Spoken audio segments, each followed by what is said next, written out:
Imana ihimbazwe. Haleluya. Abaje haleluya. Haleluya. Haleluya. Haleluya.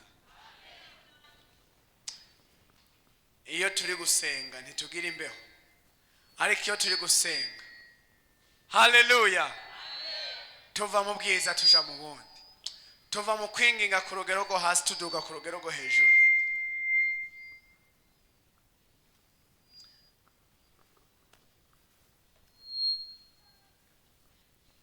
Imana ishimwe cyane, Imana ihimbazwe.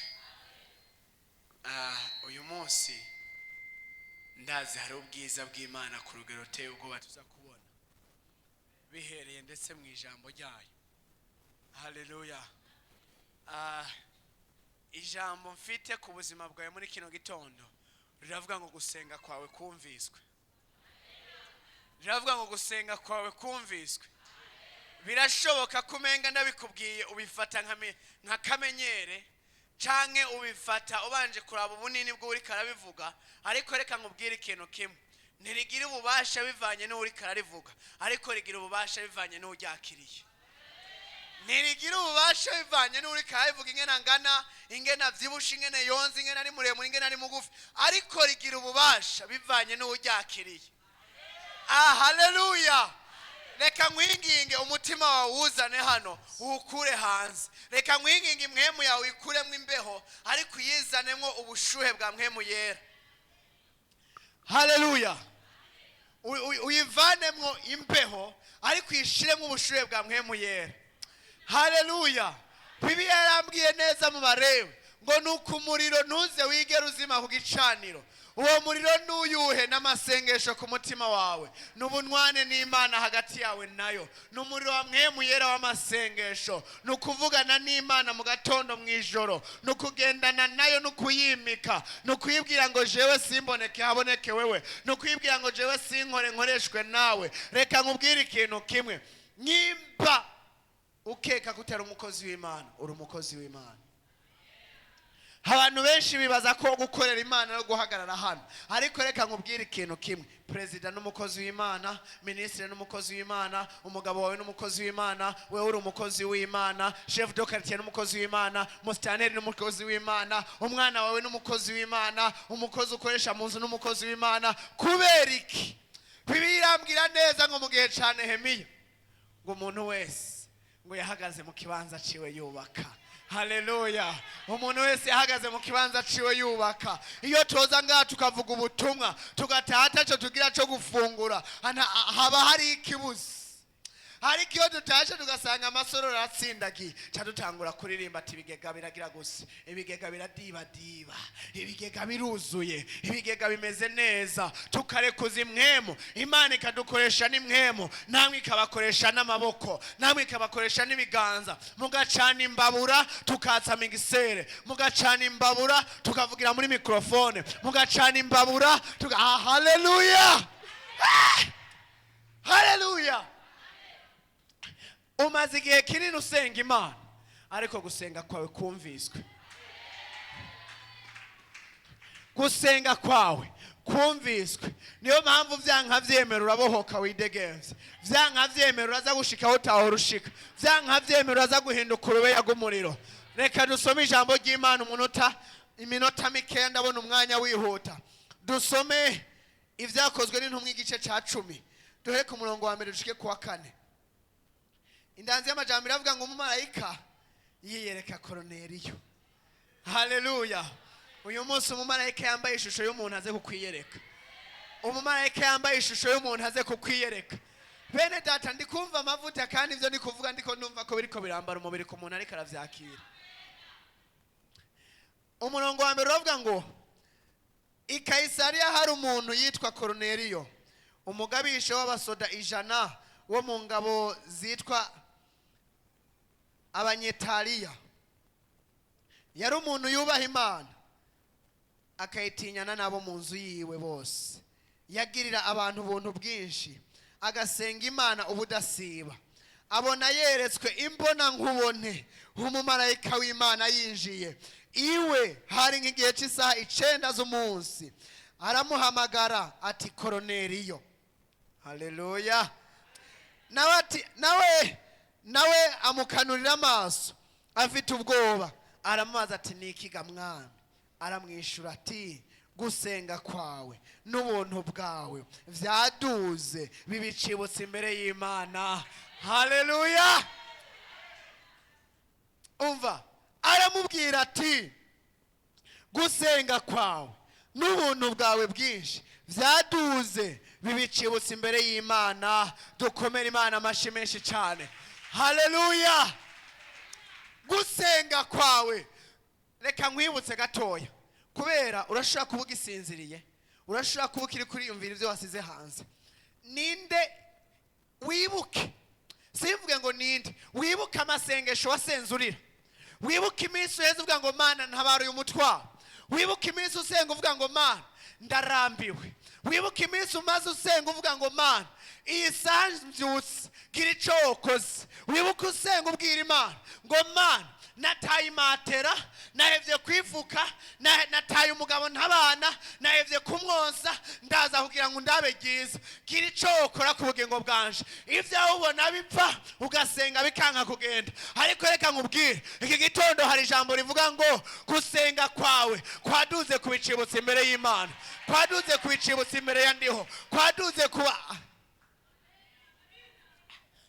Haleluya. Kumbure nshobora kuba ndi kumwe n'abantu badasenga. Nyimbuzi ikintu ca mbere kibishe no gusenga. Nyimbuzi ikintu ca mbere kibishe no gusenga. Kubera iki? Birarusha, biravuna, birananiza. Usenga byanka, usenga umubiri. Reka nkubwire, uzi impamvu birusha? Ni igikorwa umubiri wanka. Nigiko gukora umubiri wanka kandi umubiri ari uwawe. Kugira ngo usenge bisaba kugwanya umubiri, kandi uwo mubiri ugwanya n'uwawe. Ntibisaba kugwanya impuzu wambaye, bisaba kugwanya uwo mubiri wambaye. Ntabwo uri kuranyumva neza. Gusenga ni igikorwa ca mbere kibishe. Kubera iki? Usenga umubiri ukubwira ngo aho wasengeye nubona kuguma wonda. Usenga umubiri ukubwira ngo aho wasengeye nubona ko wama mu mpuzu imwe. Usenga umubiri ukubwira ngo aho wasengeye ntiwumva no musonga, bireke bigumuko. Usenga itiro rikubwira ngo umubiri warusha, hakaza amajwi 200. Niyo mpamvu reka nkubwire, umuntu nakubwira ngo senga ntazoba yivugishijwe. Umuntu natinyuka akakubwira ngo senga ntazoba yivugishije. Kuko reka nkubwire, amasengesho na Satani arafise abamusenga, Imana ikagira abayisenga. Bose barasenga, ariko itandukaniro nuwo dusenga. Niwe yavuze ngo gusenga kwacu uyu munsi kumviswe. Yesu we, mbega igitondo ciza. Reka nkubwire, nubwo utovyakira je ndavyakira. Nabwiye abantu buheruka, nababwira nti abantu bibaza ko twebwe duhagaze hano ari twe turi imbere. Sivyo? Nivyo muzi, ariko ntabwo ari uko bimeze. Uri imbere yanje nanje ndi imbere yawe. None wumva ari ndari imbere y'uwundi, twese turi imbere yacu. Aha, ntabwo bitahuye. Ntabwo kumvize kano. Nyimba ndi imbere yawe, nawe uri imbere yanje. Uri imbere yande? Yiwanje. Ntabwo kumvise. Nyimba ndi imbere yawe, nawe uri imbere yanje. Yavuze ngo yubaha Imana akayubahana nabo mu nzu iwe. Ngo marayika aramugendera imbona nkubone, aramubwira ngo mwana wanje Koroneliyo we, reka nkubwire, Imana irakuzi mu izina. Imana nizokwitiranya, kandi niki gitondo ni kwitiranya, n'uyu munsi ni kwitiranya. Uyu munsi irakurungikira marayika yambaye ishusho y'umuntu, imbona nkubone umubone. Irakurungikira marayika yambaye ishusho y'umuntu, imbona nkubone umwihweze. Agukoreye ikintu atahora gukorera, akugendere mu buryo atahora kugendera. Uze kwitaba message uvuge ngo ni uziko ari abantu bari hano bafite ama Android bakoresha mu WhatsApp, ariko batarigera bita ba pere video. batarigera bitaba pere video ni muhari uwo tibeshe yagire gutya nazo bafite nguriye narigera yitaba pere video kandi aviziki avize telefone kandi telefone ivize kamera y'imbere ashaka telefone. Haleluya. Uyu munsi ni marayika ace muri telefone zanyu, ace muri telefone zanyu. Uziko hari umuntu hano batarigera basaba izina ngo amucishirize kuri Western batarigera, kandi abo ndimo muga kubw'ijambo ndiko ndavuga n'ukuntu umutima uri kurajyakira ndiko ndumva hari gihinda pe, ndiko ndumva hari Yesu we ahubwo nsubira kuvuga nayishize mu mufuko. Iramfasha kuvuga ubutumwa kubera reka nkubwira ikintu kimwe, ubundi uri kuvuga ikintu kikuri muravyumva. Isake yabaye ngo kubera igutayobegwa isaha ati ndavyiyumvamwo bindimwo iyo ariko mana we, Imana irakuzi mu izina, iramuhamagara ati Korneliyo we, imuhamagara mu izina. Sinzi izina ryawe ariko hari Korneliyo, uhavuga uce witaba uhashira izina ryawe. Nyimba nza kuvuga Korneliyo, wewe uce witaba ushire izina ryawe.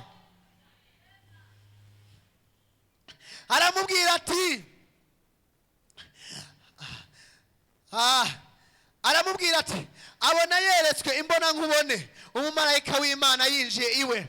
Hari nk'igihe cy'isaha 9 z'umunsi. Uyu munsi igihe cy'isaha 9 witabe marayika w'Imana, telefone y'ubwiza bw'Imana rotepa isaha 9 ize kugera wabonye ubutabazi bw'Imana uyu munsi.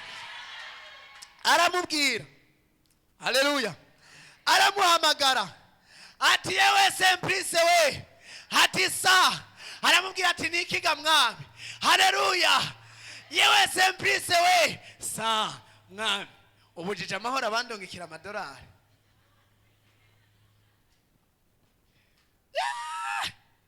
Reka nkubwire ikintu kimwe, nukuri numva amavuta y'Imana, numva ubushobozi bw'Imana pe.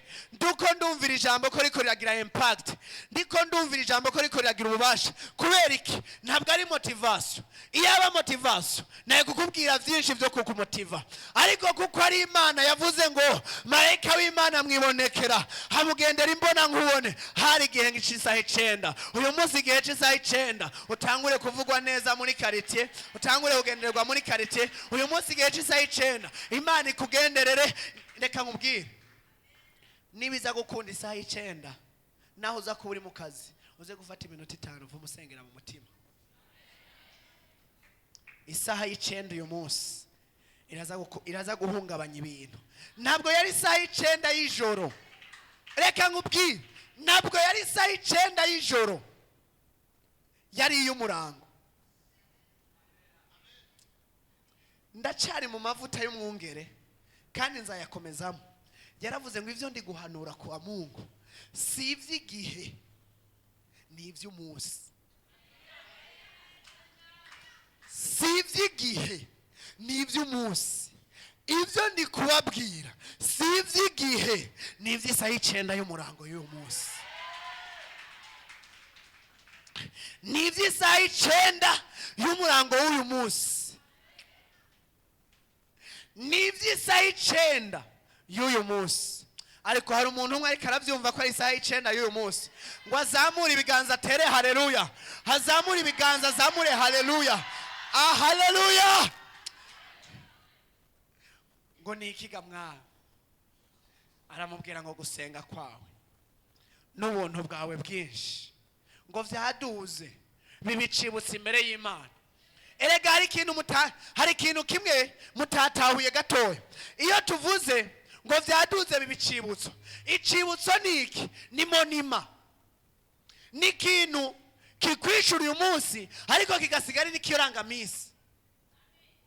Nabwo kino mwacumvise ni kuvugira kwishura ku masengesho yawe, ariko niza kubina yakuyeho azoguma mu mubavu mota neza. Uvuga ngo yaransenze ndamwishura. Ni camwa c'amasengesho, ni camwa c'ibisubizo, ni camwa c'ukwibuka.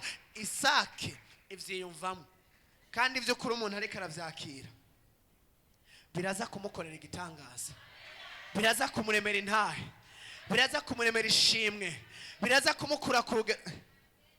Sinzi ikintu wasengeye, sinzi ikintu wasengeye, kandi reka ndabibabwire ndabibasubirishemo, ni Imana itarobanura ku butoni. Nutangure kwiraba ngo none erega nshira kwa navuza abafise amandroide nawe ufise agahinda irabuza amahoro abandi. Yo nta makuru ufise, uziko ushaka kuvita agahinda uwo muri kumwe agacunga androide ariko igisubizo kigaca muri androide yo muri kumwe. Nuko nye ego mukicarana muri babiri, wewe ufise agahinda uwo muri kumwe afise androide ariko igisubizo cy'ubutabazi bwawe kigaca muri androide yomwe mwicaranye ugatabagwa. Niko reka nakubwire ivy'Imana barabinyakuranwa, barabitangana ngo gusenga kwawe. Reka nababwire hari message ariko hari n'utu message. Iyi message yongeye kuza kuri Daniyeli. Daniyeli baramwugarana, nawe barakugaranye nshuti. Daniyeli baramuzibira, nawe barakuzibiye nshuti. Daniyeli baramuboha, nawe barakuboheye ibyawe. Daniyeli baramwugarana, ivyiwe baravyugarana, kandi nawe ivyawe baravyugaye urabizi. Ariko ntiyarambigwa, ntiyacika intege, arasenga iminsi 3, ibisubizo biraza, abami b'uperesi barabizibira. Daniyeli arasenga, Daniyeli arasenga nkuko Yesu we uzikora abantu baniganye no kugira ngo bavyuke. Hano hari abantu baniganye no kugira ngo bavyuke. Ikintu cagukanguye reka nkwibutse igitumurimo, wibutse isenge, wibutse itangazo mwongere yakubwiye ngo muzoze muzanya amazi. Nico kintu cakuvyuye vuba na vuba. Asha ico hari abantu badugije umutwe biranga, ariko bibuka ikintu Imana yacishije mu mwongere arabatangariza. Muhita muravyuka, muhita muravyuka. Ndafashijwe we, naje nayazanye n'ukuri kw'Imana, naje nayazanye.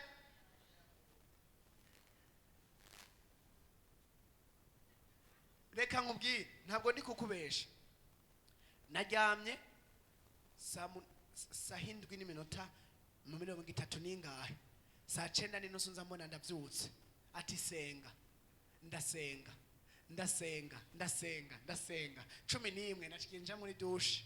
Ati mvume njegwa kurya ariko sinjegwe muri burakeye. Kubera iki? Umumarayika w'Umwami Imana saa 9 arangendera. Daniyeli arasenga, arahamagara Imana, arasenga, aringinga Imana. Ku munsi wa gatatu arasubizwa, marayika baramuboha. Daniyeli ati sincika intege, message naho ntayumvise, nubwo utansubiza ndazi kunyumva, nubwo utanyishura ndazi kunyumva, nubwo utari kurampa ndazi kunyumva, nubwo utari kurangendera ndazi kunyumva. Arasenga aragumako. Ariko ku munsi wa 21, haleluya, Imana iravuga ngo Daniyeli we, erega warishuwe nubwo bitagushizeko, ariko abami b'uperesi barabizibiye. Mugabo ni wumve, manukanye no kukubwira ko ikibazo cawe cyatorewe umuti. Reka nkubwire, ikibazo cawe cyatorewe umuti, ikibazo cawe cyatorewe igisubizo, ingorane yawe yatorewe igisubizo, igeragezwa ryawe ryatorewe igisubizo. Komera Imana amashi menshi cyane.